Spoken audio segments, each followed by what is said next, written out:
Good morning, Newsmax Daily Podcast listeners. Today is Monday, November 17th, 2025. This is Smythe-Hill filling in for Tony Marino, who will be back in the studio tomorrow. We're going to start today's show with the leading story on the Newsmax website this morning, which focuses on all the work currently being done by President Donald Trump in ending the Russia-Ukraine war. The former president of Poland dropped by Saturday Report this weekend to discuss with anchor Rita Cosby. Let's take a listen. Some moments were very difficult, pandemic, full-scale Russian aggression against Ukraine. Very, very, very difficult moments, very harsh decisions. But I can say I'm satisfied. Poland still exists. Yes, thank goodness, and my father's very proud. Poland still exists after these 10 years, and is, in my opinion, Poland is in very good shape, and the average standard of living is much higher than it was in 2015 when I became president of Poland, when I was elected. So I can say I'm satisfied. Thank you. Well, I know the world's been very impressed with what you accomplish. I think about so much history. You also had a wonderful relationship with President Trump. I know you talk about this in your book. And President Trump has accomplished so many things. It's 300-day mark for his second term today, 8 peace deals, but yet Russia-Ukraine is the one that has not been solved yet, the big one. You understand it all too well because you understand Poland is right there on the border, as the world knows, of Ukraine. And we understand the history, of course, with Poland and Russia. Do you believe that it will be solved? And what do you think that President Trump, NATO, and the EU could maybe do better or do more so there could be a peace deal between Russia and Ukraine?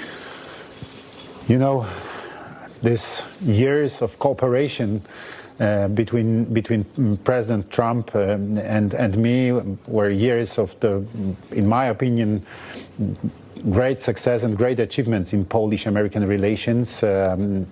Especially, I'm trying to estimate it from the point of view of Poland, of Polish president, and for Poland, I can say that was a very, very good and very efficient time. So now I believe that President Trump will succeed in his mission. And he's looking for the possibilities of creating some peace agreement between Russia and Ukraine. The question is how to stop Russia. How to persuade Putin this invasion. And yesterday we had a conference here in the United States, in Princeton University. The question was future of Ukraine, and I said there are few ways how to support Ukraine now. First is to send some military equipment to Ukraine to support Ukraine defenders of Ukraine army. Second is to organize some money for Ukraine, how to create some financial programs, how to assist Ukraine. But the third is political support, of course, everywhere. So I as a president of Poland, I supported Ukraine's way to EU and NATO. They path to EU. They started the candidate for the membership in European Union, but. The also very important and very efficient way how to support Ukraine is to weaken Russia, to find solution, to find tools and weaken Russia, because Russia is the enemy of Ukraine and Russia had attacked Ukraine before 2022, because you have to remember with Crimea, right? Yes, that the war was started by Russians in 2014 when they started to occupy Crimea and when they started the war in Lugansk and Donetsk. This news, of course, comes within the first 300 days of Trump in office for his second term. Former New York City mayor, author, attorney, and all-round friend of the network, Rudy Giuliani, dropped into Saturday Report as well to chat with Rita and discuss those first 300 days and also the biggest differences between Democrats and Trump Republicans in how they treat the American people. Rudy, I love seeing you. And, I can't think of somebody better to sort of talk about Trump's 300 days, especially making America safe again. And it goes well beyond the borders. As you know, he sent the National Guard to multiple blue cities to help curb crime. How effective has that effort been, Rudy? Well, in some cases, it's been beyond anyone's expectations. Look, I've been in the business of reducing crime for 25 years as a U.S. attorney, mayor of New York City, and then I had a very, very large security business, and I did it all over the world. I don't think anybody has as much experience looking at crime reductions, how to make it happen. I've done it in Colombia and Mexico and Qatar. But right now, what he did in Washington, D.C., I didn't expect that he'd get that result so quickly, and it's terrific. I mean, and Washington is small enough you can go there and examine it for yourself. Washington today is, I don't even know how to quantify it. It's 100 times safer than it was a year ago under the automatic pen, right? And let me give you the crime mid-year, which is the last time you can get the most accurate crime rate. Murder's down about 9% overall in the United States. And property crime's down even more, about 13%. Wow. So now, some of the cities, it gets very deceptive. Memphis, for example. Memphis is saying they have the largest crime reduction in their history. Well, you got to look at that from 2 points of view. They're still, depending on the statistic you use, meaning the service you use, they either have the second or the first largest murder rate per 100,000. Number one, way ahead of New York. I mean, people are afraid to go to New York. You're in much more danger in Memphis than you are in New York. You're in much more danger now in Memphis than you are in Washington, which has changed completely. The top three cities, and you could go back and forth with them, are Memphis, Baltimore, and Detroit. Those are the top three cities right now. We're talking about murder. And murder is, of course, the one that frightens people the most. Overall crime probably is the one that affects the quality of life the most. But Memphis, although it does have a crime reduction, nobody knows how accurate it is. Last year, they put in a crime reduction, and the White House said no and revised the statistics. So I have no idea how good or bad their crime reporting system is. No, you bring up, by the way, Rudy, you bring up a good point, because you never know what some of these numbers or what gets reported, what doesn't get reported. Why do you think so many, though, still in the middle of all of this, so many Democrats won't give him credit? They're still resisting these efforts. I mean, I think about, especially in Chicago, you got J.B. Pritzker, you got Brandon Johnson. They are fighting law enforcement, and they don't seem to be saying thank you. Look at the numbers there have proven that it's dropping. Well, I'll give you my conclusion on it if you want, but the simple fact is they consistently put their own good, either their own personal or party good, clearly ahead of the good of their people. They do it all the time. The Democratic Party's been doing it for years. Why anybody in Chicago, after 70 years of continuous Democrat rule, would still be voting Democrat when the weekends are like the Vietnam War? And not to mention the fact that 7 out of 10 of the people that get killed in Chicago are black. And nobody in Chicago gives a damn. When they bring down crime, they go from being, number one in the country to number 4.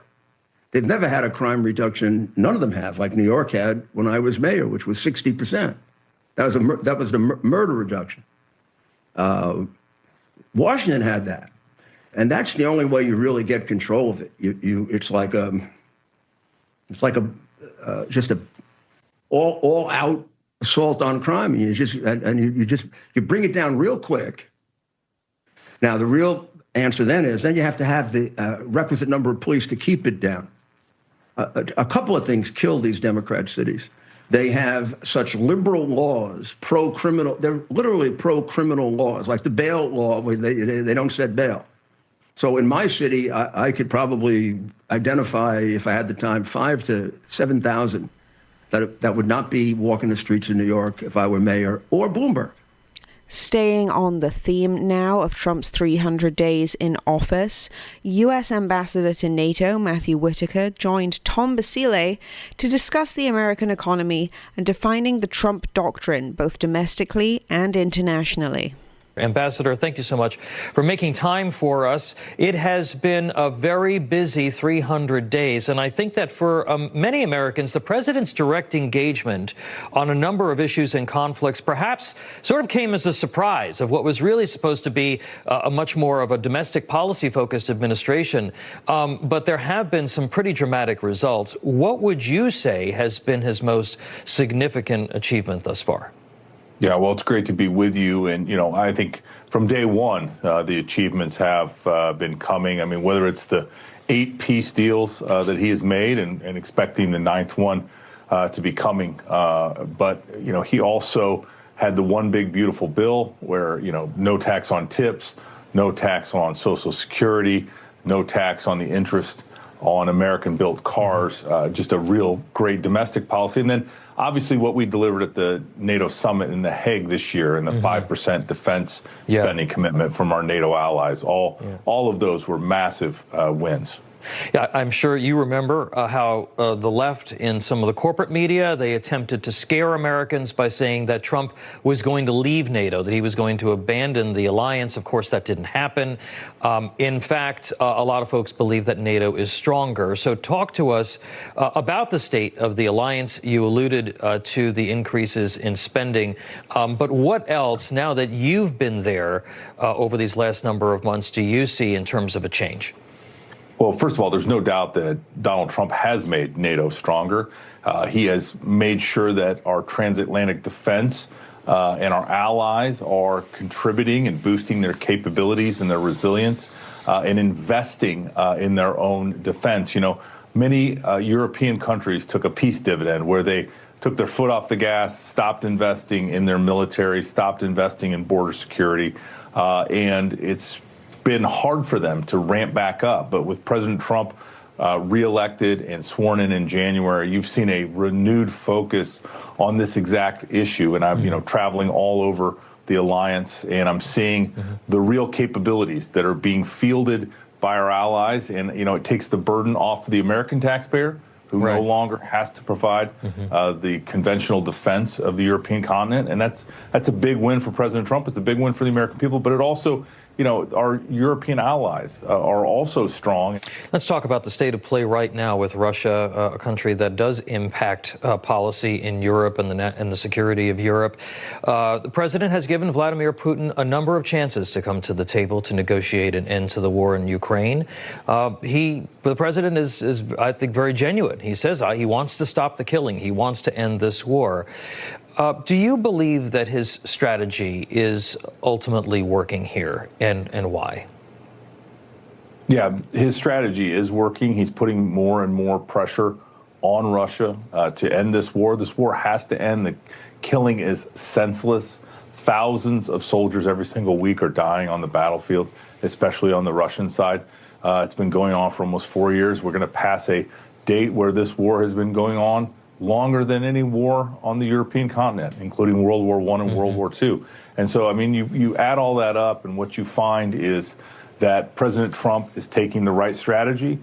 He is engaging with the Russians. You have to talk to Russia to get this war to end, but he's also engaged with the Ukrainians, and both sides are going to have to agree to any ceasefire and ultimate peace deal. And I think President Trump has set the table that will be happening in the future. And of course, the Biden administration cut off all contact with Russia. There was no principal-to-principal conversation at all for a number of years. Looking at where we've come over the last year, and then certainly adding this year, adding to the body of work that was done in the first Trump term, what would you say, Ambassador, is the Trump doctrine? How would you define it? Well, first of all, it starts at home. It's a strong America. and a strong American military, but most importantly, a strong American economy. And that's been done with both incentives for our own industries at home, but also, with the tariffs. President Trump's been very clear that tariffs are critical to what he's been doing and what he's accomplished. And so, again, a strong America, and then also strong allies, making sure that our allies are not dependent on the United States, that they are strong in and of themselves, that they have strong economies and strong militaries. Right. That is a Trump foreign policy. The way that he links the economy and foreign policy and trade and foreign policy is something that I don't quite think a lot of people sort of fully appreciate in terms of the dimensions of the strategy. Now a quick clip continuing with Tom and the economic crisis, but specifically focused on the education system. The cost of the American public education continues to skyrocket as test scores drop to their lowest levels in decades. The UFT and NEA's solution: call Trump a fascist and turn their massive bank accounts and rabid members loose on state legislators and local taxpayers for more money. It's a time-honored tradition. Washington should establish a blueprint for states with bloated public school budgets, using the bully pulpit to advocate for methods that reduce costs and improve outcomes. Now, of course, likely left-wing states like New York and New Jersey and Illinois and California won't be interested in any of this, but more than half the country might. That's why focusing on solutions to higher costs in states is a smarter play for Trump. He can continue to drive his own agenda, of course, while making it clear that affordability is also driven by failed policies much, much closer to home. So, more disciplined, more focused, and more aggressive communications about tax cuts put the onus on states to address affordability as well. If the president and Republicans suggest that they alone can solve the affordability crisis, then they'll end up owning all of it, and that's the trap to be avoided in 2026. The size, the scope, and the cost of government isn't just a Washington problem. It's an American problem, and it impacts the financial stability of virtually everyone. There's a lot of blame to go around. And another final quick clip today from Friday's Greg Kelly Reports. We're going to close out the show with some good news. I hope you enjoy. Affordability, anybody? Take a look at this. One of the largest retailers in the world just lowered prices on 3,000 different items. That's pretty good for affordability. How about that? Also, with Thanksgiving coming up, Target's Thanksgiving meal will cost less than $20, $5 a person for a family of 4. How about that? And there's more. Thanksgiving meals across the board down 3% this year, according to Wells Fargo. All of this stuff is great. And all this stuff is totally buried. Oh, Epstein, this. This stuff is important. And it is obliterated by the fake news. Major strides are being made domestically, internationally. America's more prosperous and it is more safer. It is a safer world right now with Trump in office. How about that? These things should be relished, savored, acknowledged, and shared. You're listening to the Newsmax Daily Podcast with your fill-in hosts for this Monday, November 17th, 2025, Kay Smythe-Hill. Tony will be back tomorrow. I hope you have a beautiful week, America, and God bless. News breaks every minute, every day. You need the app, the Newsmax app. Find it free on your smartphone store. Then watch us anytime, anywhere. Information. Truth is freedom. Is Newsmax. It's real news for real people.